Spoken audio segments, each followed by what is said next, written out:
What we said in our program was that this final session, what we would do is undertake a collective reflection around the research directions from some of the issues and the discussions that took place over the course of the conference. Basically, it means we'd like to hear from you any ideas that the talks that we had, ideas that came up in your mind, because we would like to use that to drive our research program in the future. So it's basically an open session. I think that given the time, what do we have, Vicki? About 20 minutes for this? We have about half an hour. Half an hour? Okay. So we have half an hour. At the end of that, we're just going to thank a lot of people. Appreciate it if you stay here while we do the thanks, and then we'll bid you goodbye. So I thought one way we could organize this is to think about the sessions we had over the last 2 days and think about the big research questions that have come out of these sessions. So really there are 2 points. What are the research questions? What are the questions that we should be addressing in the future that come out of these topics that we've been discussing?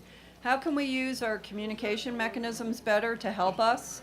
So for example, the idea of setting up some sort of repository for lip evaluations, or anything you can think of for using our website, our e-bulletin, any other mechanisms you can think that we can improve getting information out to people.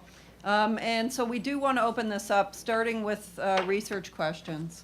So thinking about the LIPS, thinking about the Agency of the Future, thinking about the settlement outcome surveys that we've done, and some of the changes that are on the horizon in terms of selection. What are the big research questions that we should be focusing on in the coming year or two? Great. Okay, lots of people. Yeah, good. Should we? Okay. Let's. Yeah. Oh, you're going to do the mics? Okay, yeah, we great. better do the mics. Alice over here, and then Sylvia, and then I think Getachew over there. Yeah, okay.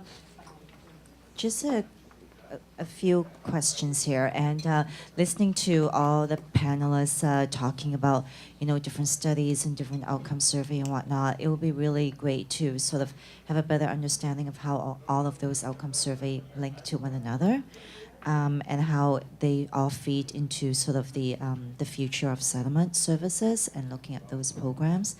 And also, selfishly, I'm going to look at, within the province of Alberta and the government of Alberta, is that we are going through, some process and looking at ensuring that, all of our social programs are effective, efficient, and relevant. And I'm sure that I can breathe those 3 words every day, because it's the process we're going through right now. And innovation and collaboration are the 2 main themes that are coming out of that particular process.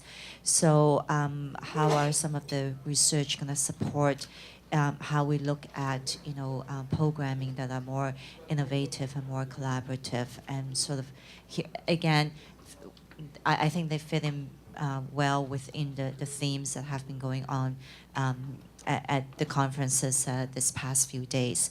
And I just wanted to also say that in terms of looking at LIPS and hearing what people have to talk about LIPS, those are really good information, because within Alberta we have the Calgary LIPS, and I know that some of my colleagues here from Calgary did talk about LIPS, but also there'll be other areas within Alberta that will be starting on LIPS. So getting more information about LIPS, and I know that through P2P you do have a website about LIPS, but all the evaluation, all the best practices and the learnings would really be good to be continue to share, and sort of understanding sort of the ins and outs about what those communities are going through when they're creating the LIPS, and does it actually work, and how does it benefit all of us?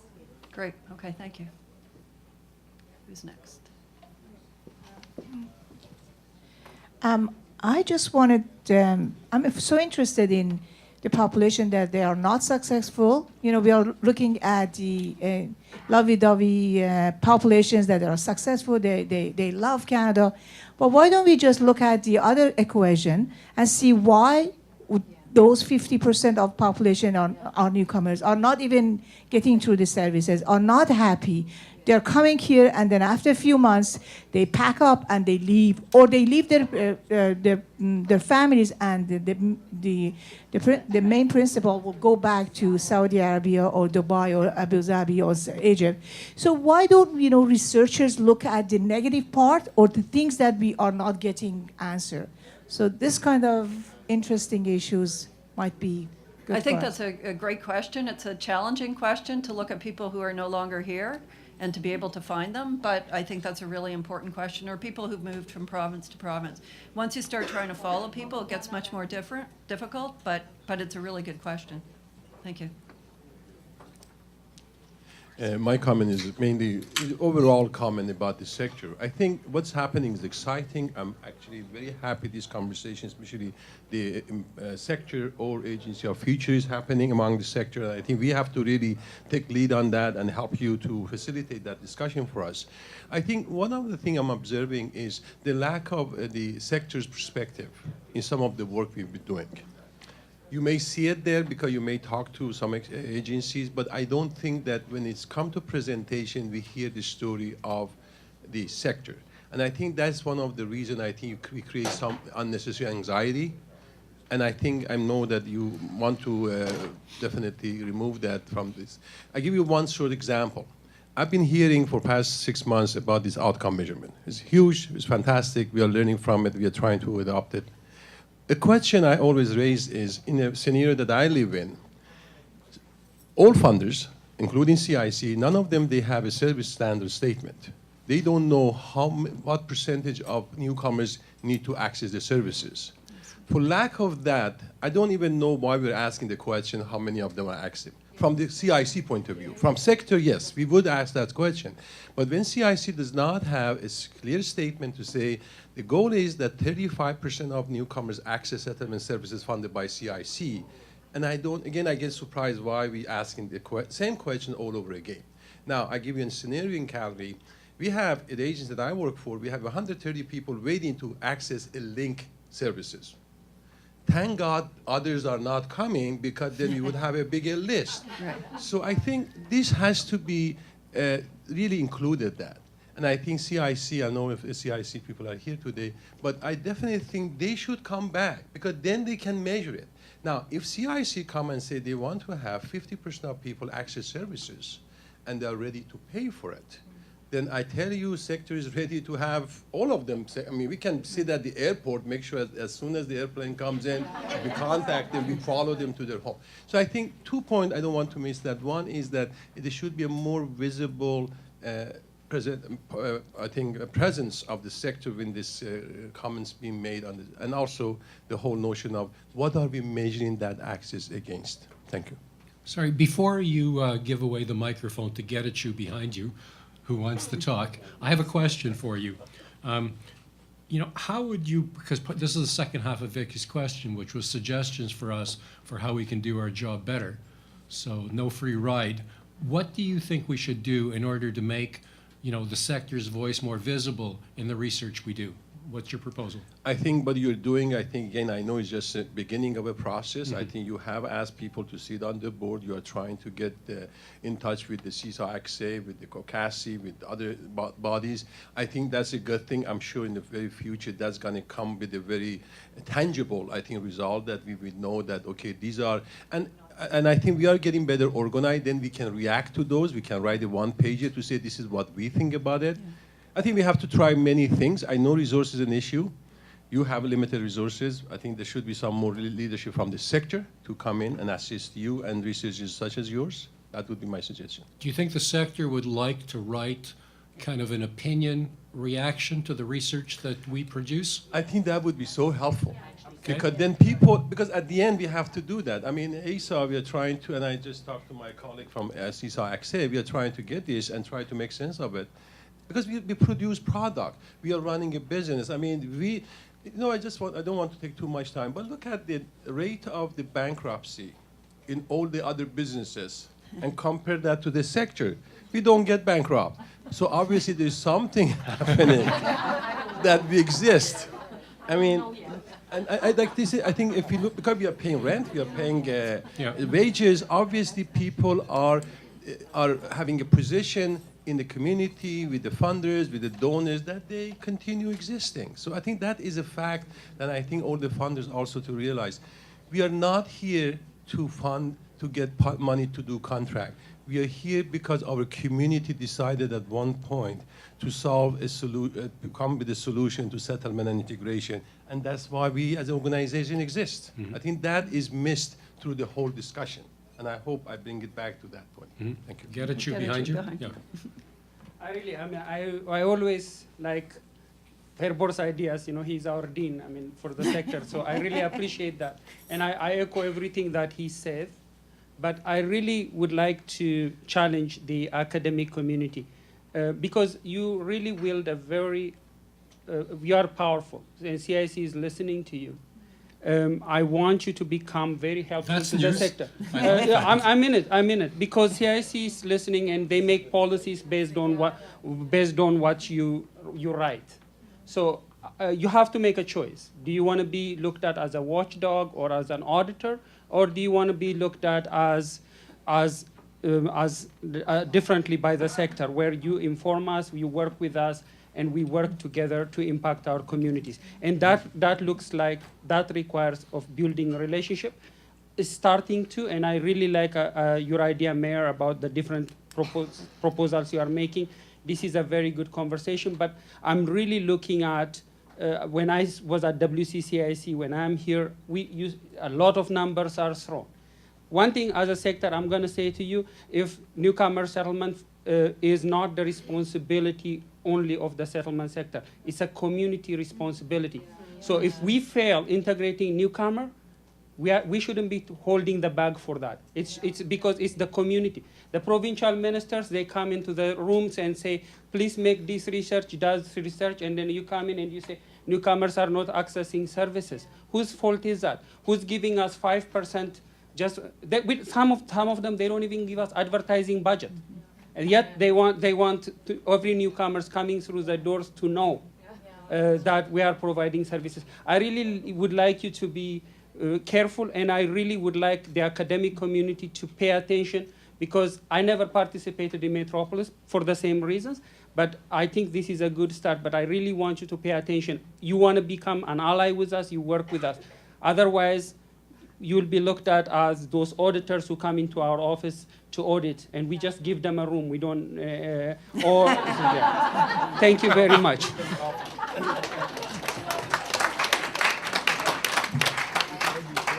I just want to respond to that very quickly. So we don't see ourselves as auditors. We really are an independent research network, and our funding is from Social Sciences and Humanities Research Council, which means we are an independent group. And we are very keen to be working with you. Who's next? Yeah, okay. Speaking of sitting at the airport, we talk about, one of the main things we've talked about is people aren't accessing services. We've talked about pre-arrival information and post-arrival information, but there are arrival services. We manage the arrival services at the YVR in Vancouver, and everyone on track to becoming a permanent resident, and the refugees go through this one little window. CIC makes us give out that great big Welcome Canada book. But we also publish ourselves, well, we argue every year to also publish small pamphlets that list all the available services wherever they're going across Canada. You're going to Nova Scotia, here's the Nova Scotia book. We would really like to know how to leverage that window where we see so many people to be effective in what we tell them, because clearly they're not keeping that little book. So what do we do there in that one small place where we might get almost everybody? Okay. I mean, one hint has to do with the fact that people just want to know where to get information rather than getting the information. They just Yeah. want to know the source. Yeah.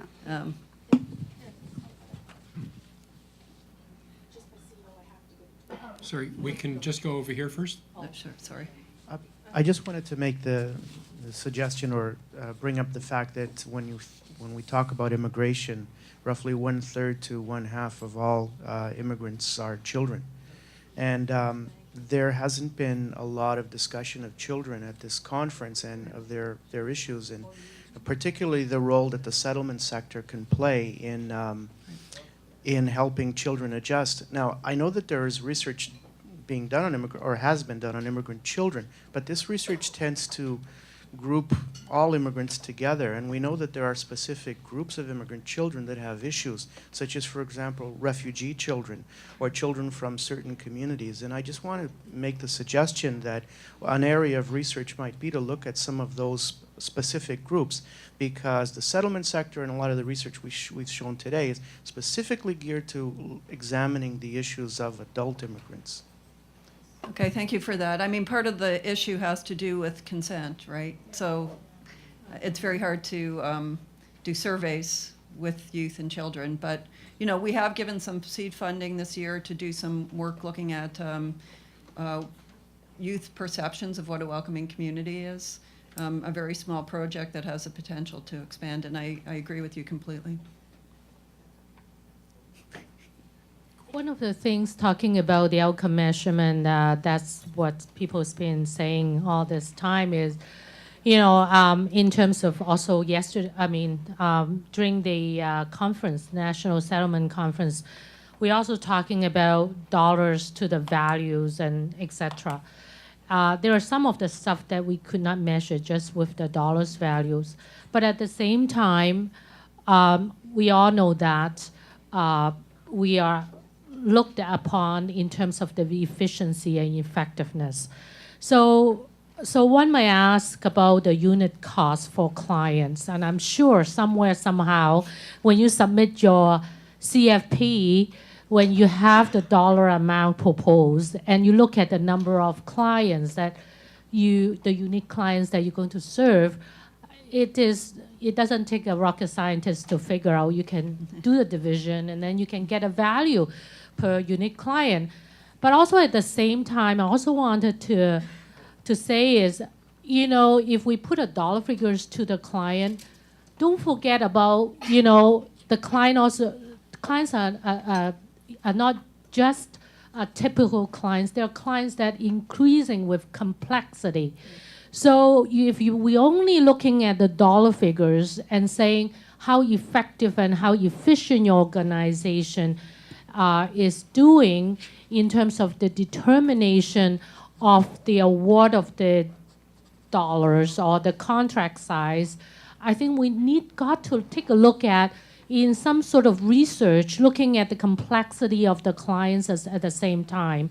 So it's not the fewer intervention you're using per client, then because then you can get your volume up, is the only one to look at. I think we also need to look at some of the very complex clients that require a lot of time and interventions. How are we going to take care of those as well? Because those are the people that are very vulnerable. Those are the highly complex clients, the high maintenance clients, that if we don't do anything up front, we're going to pay down at the end of the road. I just wanted to wonder if there's some research we can do about that so that we can influence down the road, maybe at 2016 when we do a national call, that not just only looking at the unit cost, but take a look at the complexity of the client we serve nowadays. That's a really good point. Yeah. There's somebody at the back of the room who wants to ask a question while the mic's going over there. I mean, I think it's also interesting to look at how metrics, the effect that metrics have on services. And you don't want to be entirely driven by a metric that forces you to just do, you know, the low-hanging fruit because you have to deal with the others. So we got that point, yeah. I would like to make my point in French, if possible. Can I speak Please. in French? OK. Merci. Je voulais faire un commentaire par rapport aux sujets qui ont été débattus durant cette semaine sur des recherches, surtout les sujets de recherche. Ce que j'ai remarqué, c'est que la plupart des sujets de thèmes de recherche ont porté sur les résidents permanents, depuis l'accueil à l'arrivée et puis l'installation. Bon, je n'ai pas vu beaucoup de commentaires et beaucoup de réflexions sur ce que deviennent ces immigrants que j'appelle première classe, comme dans un avion. Les gens qui sont assis dans la première classe, ce sont les résidents permanents. Ils sont bien choyés, tous les services axés sur eux. Mais une fois que ces résidents permanents se sont battus, ils sont devenus citoyens canadiens, eh bien, ils passent dans la seconde classe, on ne les voit plus. Mais pourtant, souvent, c'est des gens qui sont contenus, la majorité, en tout cas, il y a un bon nombre d'entre eux qui sont encore confrontés aux mêmes questions, au même titre que les résidents permanents, les questions d'intégration, les questions d'emploi, etc., etc. Et ils sont dans l'oubliette et souvent, ils deviennent des citoyens qui passent tout leur temps à changer de province en province. C'est-à-dire qu'ils ont fait un temps à Toronto, ils n'ont plus trouvé de travail, ils vont en Alberta, ils font quelque temps, ils n'ont rien trouvé, ils retournent à Québec parce que, bon, il y a des raisons d'y rester. En fait, ils sont tout le temps en mouvement parce qu'ils n'ont pas réussi leur intégration. Or, je n'ai pas vu beaucoup de réflexions sur cette catégorie de clients, en tout cas de citoyens canadiens, je dirais comme ça, de citoyens canadiens qui n'ont plus accès aux services, mais qui pourtant ont des besoins réels. Et c'est pourquoi je trouve que la collaboration entre ces équipes de recherche, cette équipe de recherche et les centres d'accueil, je trouve ça très important parce que en travaillant ensemble, on peut davantage trouver des points de réflexion sur lesquels on peut davantage trouver des solutions. Vous avez raison, sans doute. You know, the fact is that we've only been active in a research sense for less than a year. You know, you're identifying. Sorry, I hope you don't mind if I speak in English in responding, because it's better than if I were to try to do this in French. You know, you're talking about an area, as I mentioned during the Agency of the Future project, that really is exploding. And an area, when you look at the pathways that people take to permanence, certainly there's way, way more people who are passing through some sort of transition as temporary workers or as students. So this is absolutely an area that we intend to look at in all the senses that you spoke about. So, you know, we welcome your point. Do we have time? There was somebody at the back there that we forgot. Oh, do you have a microphone? Perfect. Go for it. Bonjour, hello, thank you so much. In terms of research priorities, I think as identified by some of the surveys that were presented today, a large concern for all immigrants, and as we all already know, is employment, and it's also an area where there's a lot of dissatisfaction. So I think research that would focus on the employer side, so what are employers' perspectives on hiring immigrants, what are the barriers, and also what are some best practices in terms of interventions geared towards employers. A lot of most employment-related settlement interventions are about changing the behaviors of immigrant job seekers, but what about the behaviors of employers? So that's my suggestion. Great, thank you. You know, I don't know if you heard the knowledge synthesis that Julie was talking about yesterday, looking at some of these best practices. And I think it's a really important point to be continuing to do research in this area. Okay, so look, you know, I know that there are people here who need to catch flights and have other obligations today. So I thought we could, you know, move on, just wrap up this part of the program. I want to thank all of you for your suggestions and your ideas. We intend to provide you with an opportunity to offer us more suggestions through some sort of online questionnaire. We're not exactly sure how to do that, but we have your email addresses, and we will get hold of you. We would very much like your feedback. It's our intention to make this conference an annual event, so we hope that we see you back. We hope that you found the sessions interesting. We've certainly worked hard at trying to craft something here. I want to thank all of you for attending and for participating and for paying attention. I know it's not easy after 3 days of another conference to sit down and spend your time sitting down some more, but you know, I thought this worked really well. You know, the low ceilings and the smaller room, it created a kind of intimacy that I thought was really effective. What I'd like to do is I just want to extend some thanks to some of the people who've been helping us out throughout the conference and helping us out before the conference just enormously. There's Sonali, who is, you know, visible over there, right? Doing all of the filming and standing up for the entire time. Gail Cassidy, who was outside doing a heroic job, just organizing things for us. I want to thank the interpreters. That's been terrific. That's really hard. And I want to thank the hotel staff who've really helped us out a lot in all kinds of things. I'll let you do this. Okay, also thank you to Gulas and Linamar, who had to kind of maneuver through the tables in order to get the mics to people. So thank you to them too. Good. Have a great trip back. Thank you very much. Thank you.